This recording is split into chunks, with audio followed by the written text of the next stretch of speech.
Endi meni ham eshiting. Gap yoshda emas, gap boshda. Ko'proq umr ko'rdi degani aqlliroq degani emas. Chunki kechagi ahmoq odamlar ham bugun katta bo'ldi. Любой konvertni oching. Mol dunyo zo'r xizmatkor, lekin povutni bersangiz, buzg'unchi xo'jayindir. Endi kengisini oching.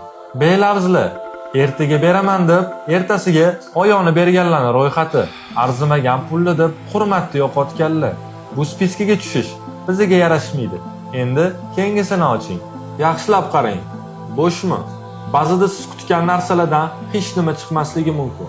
Shunaqa payt siqilmay, yo'lda davom etish kerak. Kengisini oching.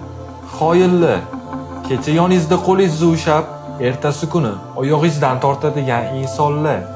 Shuning uchun sirlaringizni ehtiyot qiling. Gapim tugadi. Gap yo'q. Yaxshi bola ekansan. Mani senga. Nima qilaman? Ko'cha qorong'u-yu, taqsam hech nima ko'rinmaydi. Ko'p narsani ko'rmay qo'ya qolganing yaxshi. Ko'rmaganga olganing o'zingga foyda. Mani ham senga. Buni faqat yolg'iz qolganingda uchun. Qanaqa foydalanishni esa o'zing yaxshi bilasan. Sog' bo'l.